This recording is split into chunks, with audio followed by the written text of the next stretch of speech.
Bismillahirrahmanirrahim. Assalamualaikum warahmatullahi wabarakatuh. Alhamdulillahirrabbilalamin. Wassalatu wassalamu ala asrafil anbiya wal mursalin wa ala alihi wa sahbihi ajmain, amma ba'du. Yang terhormat Bapak dosen pengampu mata kuliah tafsir, Bapak Dr. Muhrid Sidki MAG, serta teman-teman mahasiswa yang berbahagia. Perkenalkan, nama saya Helmi Yahya dari program studi PAI Universitas Islam Depok Al-Karimiyah semester 2. Pada kesempatan kali ini, untuk memenuhi tugas ujian akhir semester tahun 2025, saya akan mempresentasikan analisis tafsir tematik dengan judul Etika Interaksi Anak Terhadap Orang Tua, yang berfokus pada bedah surat Al-Isra ayat 23 dan 24. Alasan saya memilih ayat ini adalah karena fenomena penggeseran moral di era modern, di mana banyak anak yang mulai mengabaikan adab kepada orang tua akibat kesibukan duniawi atau gadget. Mari kita simak pembahasannya. Mari kita awali dengan membaca ayatnya secara bersama-sama. Bismillahirrahmanirrahim.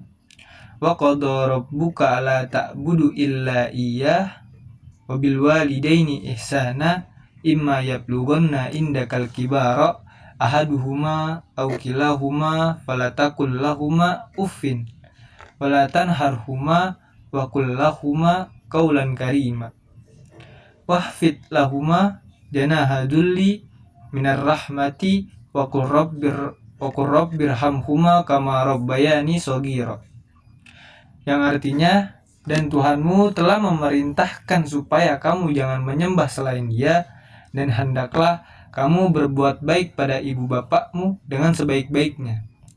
Jika salah seorang di antara keduanya atau kedua-duanya sampai berumur lanjut dalam pemeliharaanmu, maka seringkali janganlah kamu mengatakan kepada keduanya perkataan "ah", dan janganlah kamu membentak mereka dan ucapkanlah kepada mereka perkataan yang mulia.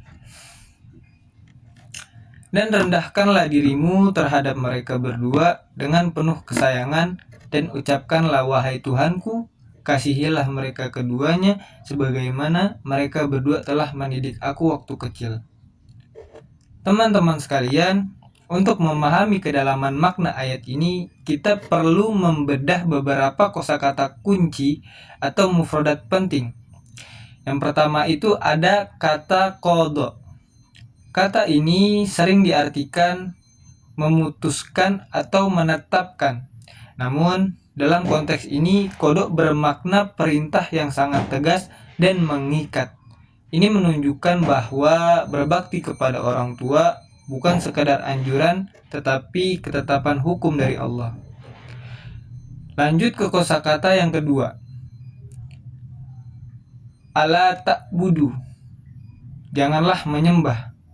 Uniknya, perintah berbakti kepada orang tua diletakkan tepat setelah larangan syirik. Ini menunjukkan bahwa ridho orang tua beriringan dengan ridho Allah. Lalu kosakata yang ketiga adalah uffin. Dalam bahasa Arab, uffin adalah bentuk protes verbal yang paling ringan, bisa diartikan ah, cih, atau desah napas tanpa kesal. Lalu kosakata yang ketiga adalah uffin. Dalam bahasa Arab, uffin adalah bentuk protes verbal yang paling ringan, bisa diartikan dengan kata ah, cih, atau desah napas tanda kesal. Jika paling ringan saja dilarang, apalagi memukul atau menyakiti fisik. Lanjut ke kosakata yang terakhir adalah qaulan karima, perkataan yang mulia. Artinya, kata-kata yang lembut, sopan, memuliakan, dan tidak menyinggung perasaan. Masuk ke dalam analisis penafsiran. Para ulama tafsir seperti Tafsir Al-Misbah karya Quraish Shihab atau Ibnu Katsir menekankan beberapa poin utama. Yang pertama adalah penggabungan hak Allah dan hak orang tua. Allah menyandingkan perintah tauhid dengan berbuat baik kepada orang tua. Ini menegaskan bahwa durhaka kepada orang tua adalah dosa besar yang posisinya dekat dengan syirik. Lalu poin yang kedua adalah al-kibar, fase usia lanjut. Ayat ini secara spesifik menyebutkan kondisi saat orang tua sudah tua, indakal kibar. Mengapa? Karena saat mereka tua, mereka mungkin menjadi rewel, sakit-sakitan, atau kembali seperti anak kecil. Disitulah ujian kesabaran anak yang sesungguhnya.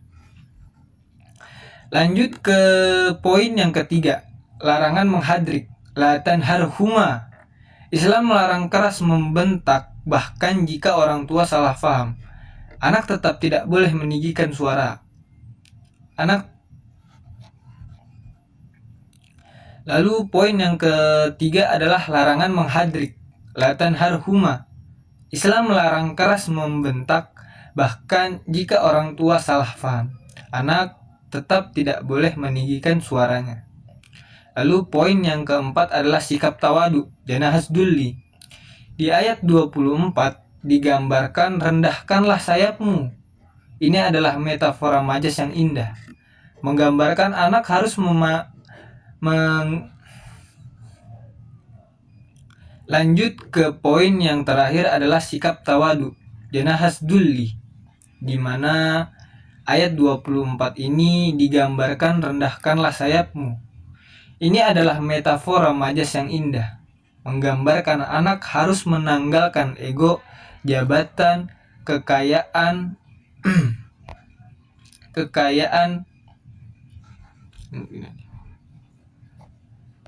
Lalu poin yang terakhir adalah sikap tawadu, janahas dulli. Di ayat 24 digambarkan rendahkanlah sayapmu. Ini adalah metafora majas yang indah, menggambarkan anak harus menanggalkan ego, jabatan, atau kekayaan saat berhadapan dengan orang tua. Di depan orang tua, kita tetaplah seorang anak kecil yang butuh kasih sayang.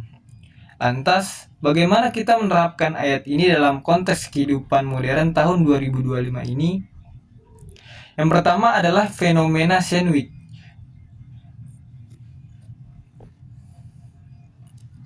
Lantas, bagaimana kita menerapkan ayat ini dalam konteks kehidupan modern tahun 2025 ini? Yang pertama itu ada fenomena sandwich generation. Banyak dari kita yang terhimpit antara mengurus anak sendiri dan mengurus orang tua. Tafsir ayat ini mengajarkan kita bahwa merawat orang tua bukanlah beban, melainkan ladang pahala prioritas. Lalu ada etika digital, kontekstualisasi qaulan karima, perkataan mulia. Di era digital bisa berupa tidak sibuk main HP saat orang tua berbicara, menatap wajah mereka saat mengobrol, bukan menatap layar. Seringkali kita berkata lembut di WhatsApp pada teman, tetapi ketus saat menjawab panggilan orang tua. Lalu ada panti jompo atau merawat sendiri. Ayat indakal kibar dalam pemeliharaanmu mengisyaratkan bahwa idealnya orang tua